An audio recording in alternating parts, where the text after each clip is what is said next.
Well, T, first of all, it's so good to see you. I feel like the last time I saw you, a whole life has happened. Like there's so much going on right now. So first of all, just how are you holding up these days?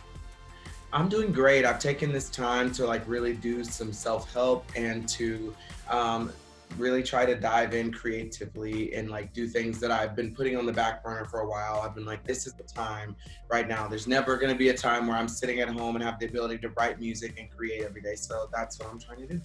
Sick beat, cut a rug. Joe Exotic is a thug. Kitty cat, tell me Carol Baskin. Where is the husband? Everyone's asking. Stimulus check, everybody better cash in. Mask and gloves, yeah, that's a new fashion. Girl. Well, you also gifted us with mask, gloves, soap, scrubs. Like, it came at the right time too, because we're all just like cooped up at home. And I mean, this is probably the longest you've ever been in one place. I feel like you're always traveling. So has this time been really precious to you? It has been really precious to me because I feel like as performers, we become very robotic and we forget to like live life. And even though like in some cases I've been really productive, there have also been times where I've been sitting down binge watching shows. Sure. And that's something that was a luxury I never got to enjoy before. I didn't even have TVs in my house before. So I got TVs and I've been spending more time talking to family and friends than I ever have in the past decade. So That's amazing. It's been kind of, in a weird way, I don't want to say it's a blessing because I realize it's a really tragic time for so many people and for so many reasons. Absolutely. Happened. But for me, it has been a really uplifting time for me to do self-reflecting and to connect with people that I wasn't connecting with. And I've heard that from a lot of people. So Absolutely. It is some crazy times we're living in right now. And I feel like obviously between COVID-19 and everything that's happening with the Black Lives Matter movement, it's all happening in June, which is typically, our Pride Month. Yeah. How have those two events really affected what Pride means to you these days? It's affected it so much because I'm a part of two disenfranchised groups. I am gay and I am African American, and so being in this industry just in general has been very difficult for me. And for a long time, I would try to express to people what I was going through without trying to be pessimistic or use the black or gay card, as people like to say it. But the reason those cards exist is because they are things that you have to face on a daily basis. And so for me, this is one of the Pride seasons that I'll never forget. I was supposed to be doing 16 Pride events, but I'm so much happier that I'm able to like march and fight for gay rights and also fight for trans lives and for Black lives at the same time. And I don't know, it's just been really, really uplifting for me because I feel like I have been able to be a part of causing positive change. I hope to have children someday. And I feel like me marching and using my voice and my gift and my platform to speak up for gay rights, trans lives, and Black lives is something that I'm going to be very proud of, to be able to say to my kids, I helped play a part in making this world a safer place for you. So Absolutely. We live in a world that tells so many people they're not enough.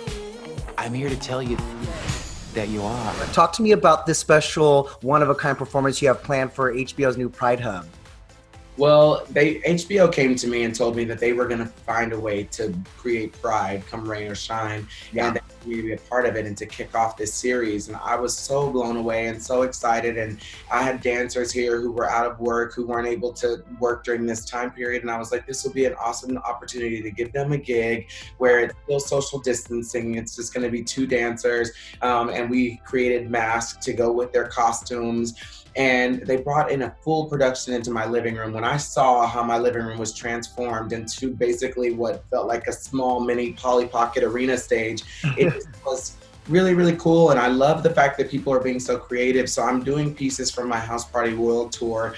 I started performing in the middle of the night, basically. And I did a bunch of numbers with costume changes, wig changes, makeup changes, everything. It was really cool to be able to do that in my own living room. Obviously, you and I are chatting on a day that is really major because the Supreme Court just ruled protecting LGBT people in the workplace. I just wanted to get a quick reaction from you, and what were your thoughts on that?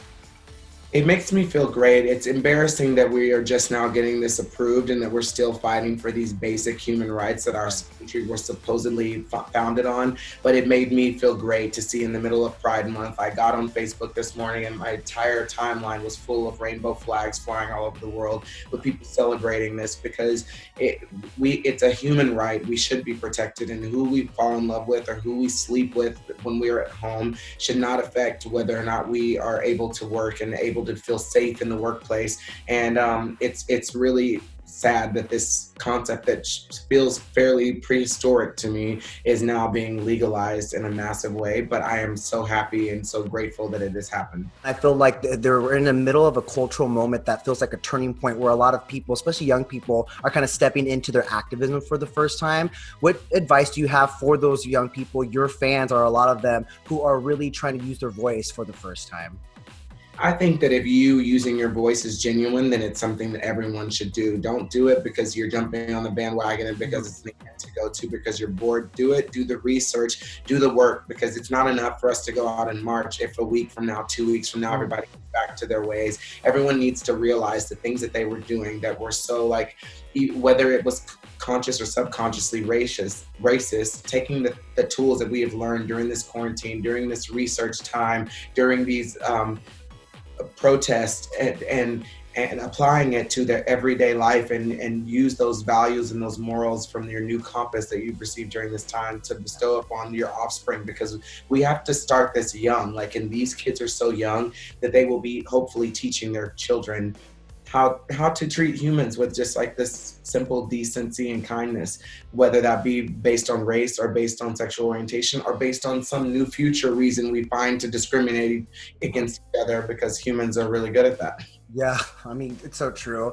And I have to say, I feel like your girl Taylor chose a really good time to finally start using her voice. You know, it hasn't been that long that she really started to take a stance politically, you know. How amazing has it been to see her kind of step into that role and really, really use her platform for good?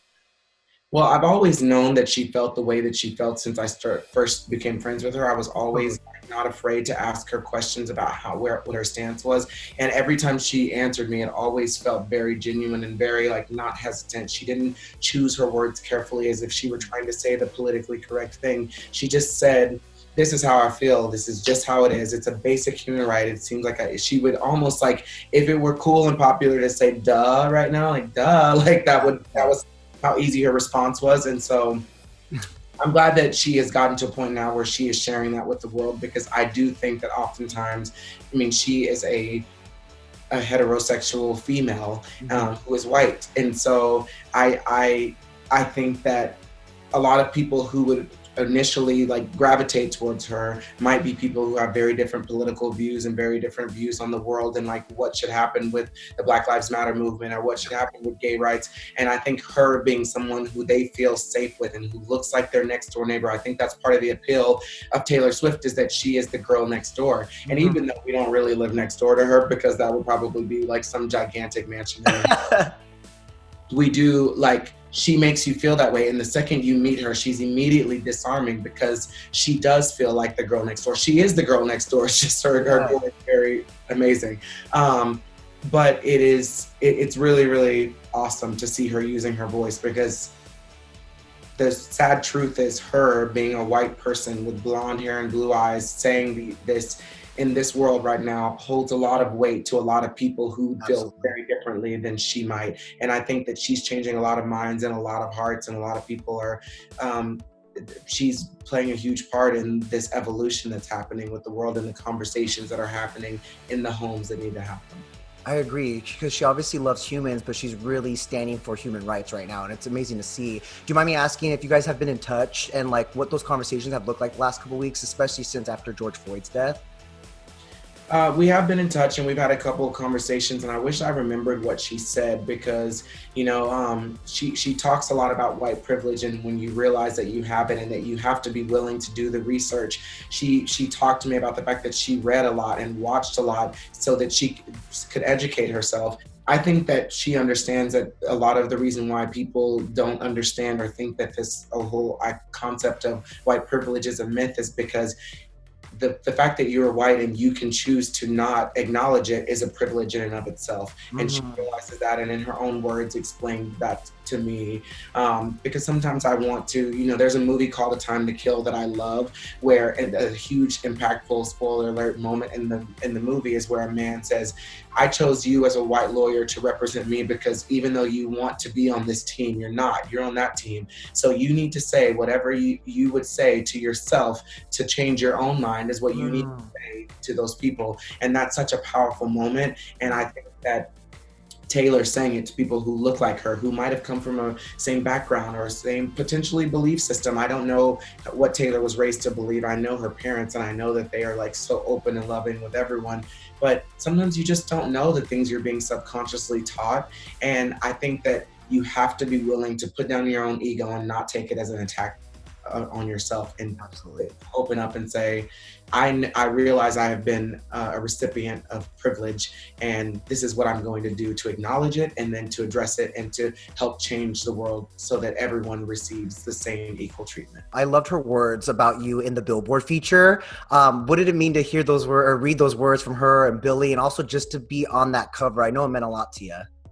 It was honestly life-changing. I can't say enough about it. To see my face on there and me being my true authentic self and being, showing my feminine side and my masculine side, it was really cool that they allowed that to happen on Billboard, and very progressive of them, in my opinion. And it meant so much to hear Billy, and I didn't even know Billy was going to be in the article, so I was excited that he had such great statements to say. And every time he speaks, it's so like empowering.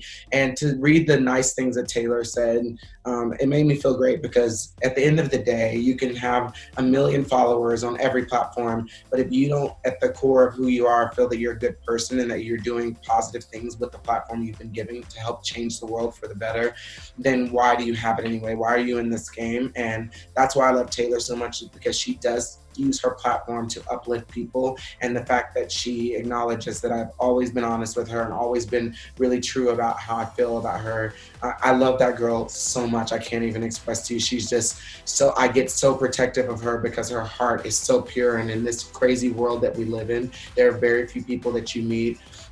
And after time and time and time and time again, like, I just keep seeing how pure her heart is, and how much she loves, and how empathetic she is to what's going on in the world at all times. And that's very rare to find in a human being, but even more rare to find in a superstar who has everything at her disposal, and she could use every dime that she has to buy more houses and a bazillion cars and do things to uplift herself. And she is constantly waking up every day doing things to uplift other people. That so many things, I wish that I could be the person telling everybody all of her business, but she does so many things to help people that she would never talk about, and no one on her team is doing for the right reasons. But she is a very rare human being, and I'm honestly blessed to know someone that is so sweet. And we were so blessed when you guys did, You Need to Calm Down. I feel like that's such an important and amazing piece of work. And the fact that you guys shared that together and made such a statement, I mean, I have to see it live. Like, are there any plans? I'm like, are there any plans I know you guys performed at the VMAs, of course, but were there any plans for you to pop up during Loverfest before it was postponed? No, there were no plans, but with Taylor, there's like, I think she's a Sagittarius, and it very so fits her personality. She's so easygoing. When we were on the set of You Need to Calm Down, I was like, what do you want me to wear? And she's like, whatever you want to wear. Like, it doesn't matter. In fact, the jacket that I wore, it was like so gorgeous, by the way. I'm going to show it to you. You have it? There's never a time that I'm in an interview and someone's here. I love it. Yes. This doesn't look like this in the video, but it's just so much custom beading, every single one of these. That's iconic. Literally. Dressing room, and I fell in love with it. It was something she was gonna wear, and she was like, "You like it? You wear it. It's fine. I'll find something else." I would never do that on my own video. Can you imagine? Oh my God. But she makes me want to be a better person. I just gave a kid the bubble jacket that I wore for the cover of the for the Billboard article, because I just knew that it would mean so much to him. And I learned that from her. It wasn't an idea. It was an idea that was inspired by the things that I see Taylor do. I love it. But be honest, you're gonna keep that robe though? You're gonna hold on to that jacket? Never that robe away. And my shoes. She calls and says, "Are you ready?" I'm like, "Taylor, I'm ready. I'm ready at any moment." And that could happen, right? She'll just text you and be like, "Hey, how do you feel like hopping on stage this week?" Yeah, or not this week. It could be tomorrow. And she knows I'm like always down. I hear you're working on House Party 3. What do you want fans to know about this follow-up, about the record? Well, this follow-up has been like, my fans are going to absolutely kill me because it just keeps taking so long. I just want this album to be very vulnerable and talk about different things that are happening. And I keep changing songs and changing lyrics and going into studio, but I want people to, it's not a song that has like a bunch of like stereotypical bops and fun like club anthems. It's me You have something to say. sharing my passion and talking about love and heartache and re-falling in love, and sometimes re-falling in love with somebody who broke your heart. And as life keeps happening and evolving, I keep being more and more and more inspired to change things. So it's a work in progress, and obviously so much has happened in the world even now that has made me be like, okay, I gotta pump the brakes even one more time. But when I give it to them, this is an album that is for like my real true fans, that the people who have followed me since day one, who listen to everything that I do. And I just want it to be a very vulnerable experience that I feel like I'm sharing with them. They're not songs that are gonna play in the club, but they mean a lot to me. Sounds important. Yeah, absolutely. And you also can't rush perfection, so take your time. Take your time. Wrapping things up here, obviously your performance is happening for HBO's Digital Pride Hub is happening on Juneteenth. We've been asking everybody, what does Juneteenth mean to you, and how do you feel like the protests have kind of changed the way we're talking about it? Juneteenth right now to me just means like freedom in the legitimate sense. And but before, when I used to celebrate Juneteenth and we would go to Black Park, that's what we called it in Plainview, Texas, where I was from. We would go to Black Park and hang out all day. And to me, it just meant a time of celebrating your heritage with people who look like you and celebrating where we came from and where we're going to now. But now, because Pride is such a big part of my life, I feel even more free during the month of June, because I feel finally, as an adult who started out not feeling free as a Black man and not feeling free as a gay man, and now I legitimately am feeling more and more and more free every year, because so many people are out there fighting for the rights of my brothers and sisters, whether that be part of the LGBTQ plus community or the African American community. So freedom is the word that I would say it would fully encompass what Juneteenth means to me.